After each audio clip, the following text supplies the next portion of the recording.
Daniel was an employee in a reputable firm. He had a small family, his mother Marlon, his wife Kate, and his son John. John was 10 years old and very obedient. He loved his parents very much, especially his grandmother. But unfortunately, Daniel was not the same. He and Kate did not like Marlon much. Daniel's salary was good, but Daniel and Kate still felt Marlon was a burden on them. Daniel lived in a rented flat. It had 2 bedrooms and a lounge. John slept in another bedroom, while Marlon used the lounge. John noticed his parents' behavior toward his grandmother. Sometimes he argued with his mother, but it was always useless. One Sunday morning, John woke up late. He came into the lounge. "Good morning, Grandma," he said cheerfully. Marlon smiled and fixed her glasses. "Good morning, my dear." John sat beside her. "Did you have breakfast?" Marlon spoke softly. "No. I was waiting for you." John smiled. "Then let's eat together." Marlon slowly stood up, and both went to the kitchen. They sat at the breakfast table. After a while, Daniel also came. Kate served breakfast, tea, eggs, bread, and French toast. John quickly grabbed a French toast. "Thanks, Mom." Kate just smiled. Marlon carefully picked up her cup of tea. But suddenly her hand shook a little. Tea spilled on the table. Daniel looked irritated. Kate quickly stood up. "Mom, please be careful." Kate said sharply. "Now I have to wipe all this again." Just then, Daniel spoke coldly.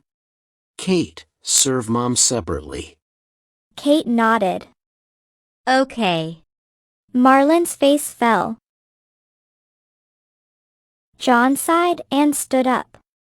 "I'm going to my room. My tummy is full." And walked away. That night, the family was having dinner. Marlon was sitting alone in the lounge. John looked at his father.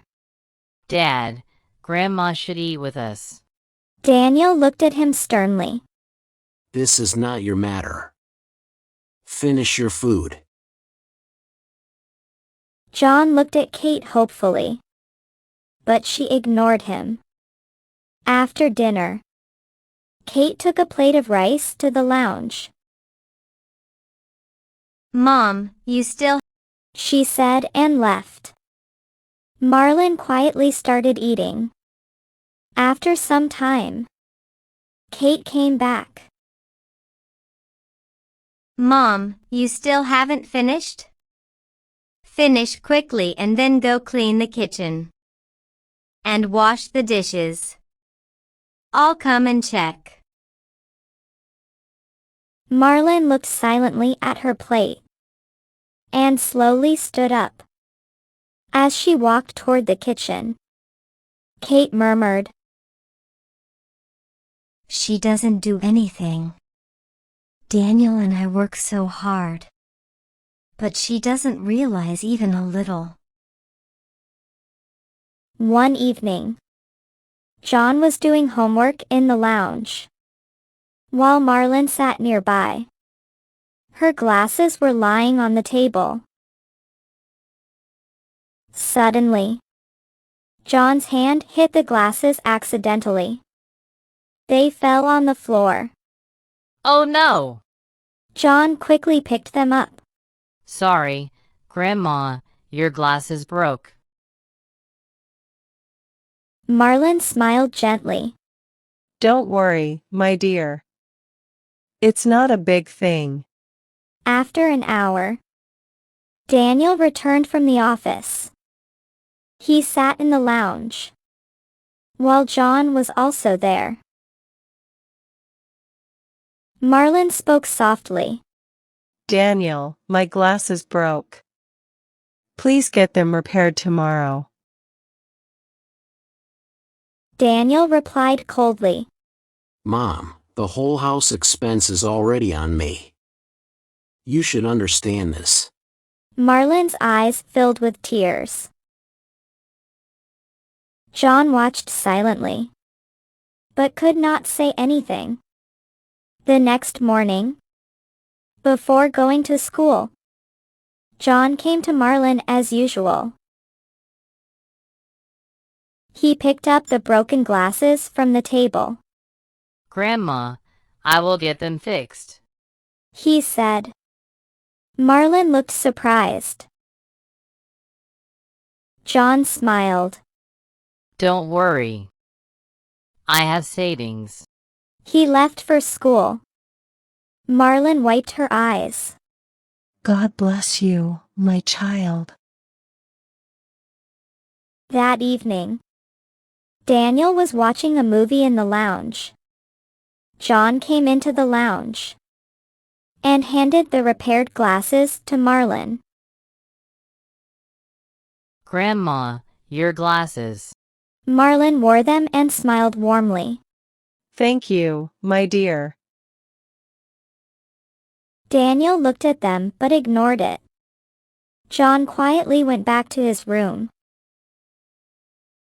One night, Daniel was lying on the bed, while Kate sat beside him. Daniel. Kate said slowly. Daniel looked at her. Kate hesitated for a moment. I was thinking, our flat is very small. We only have 3 rooms. Mom stays in the lounge. Whenever guests come, we face problems. Daniel looked at her. So? Kate spoke. I think we should shift Mom to an old home. She may live better there. Daniel stayed quiet for a moment, then nodded slowly. You are right.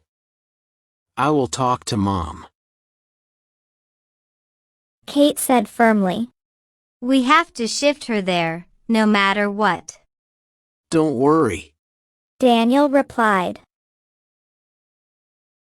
The next evening, Daniel came to Marlin. John had gone to meet his friend. Mom, I need to tell you something. He said. Marlin looked at him. What is it? Daniel spoke firmly. Kate and I have decided to shift you to an old home. Marlin tried to speak. But Daniel. Her eyes filled with tears. It's decided. Daniel interrupted coldly. Marlin could not say anything. Kate, who was standing near the door, smiled slightly. John returned home before night. He noticed Marlin looked sad. Later that night, he saw her packing a suitcase. Grandma, where are you going? He asked in surprise. Marlin replied slowly. I am shifting to an old home. John felt shattered. What?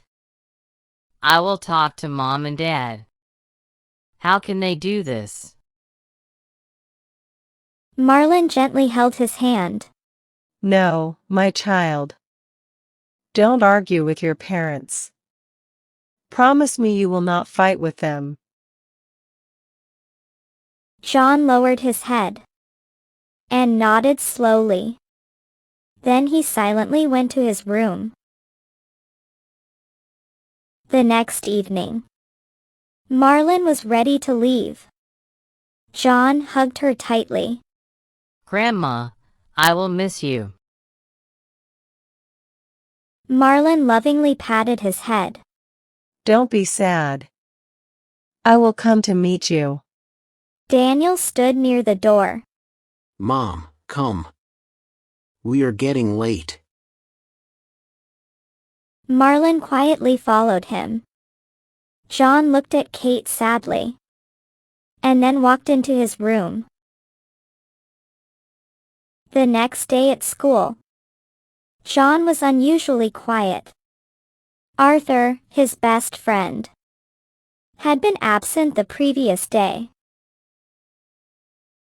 He noticed John looked upset and asked, What happened, John? You look upset. John sighed and told him everything. Arthur looked shocked. What? And you didn't do anything? John lowered his head.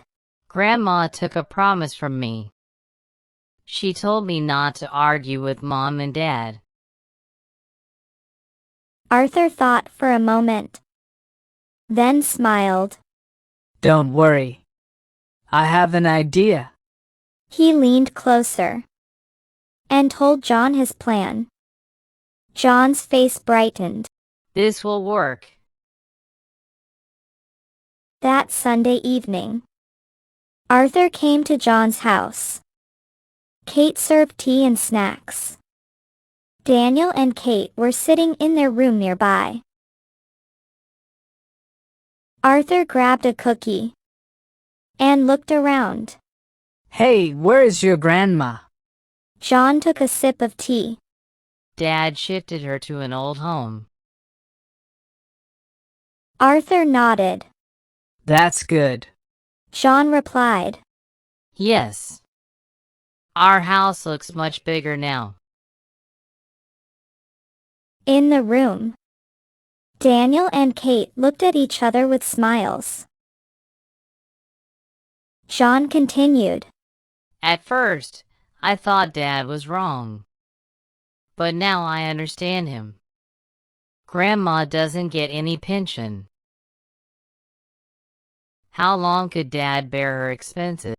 Arthur nodded seriously. Exactly. John added. Now we can sit comfortably in the lounge with guests. Arthur said. Yeah. Then he suddenly asked. What will you do in the future? John looked confused. What do you mean? Arthur smiled slightly.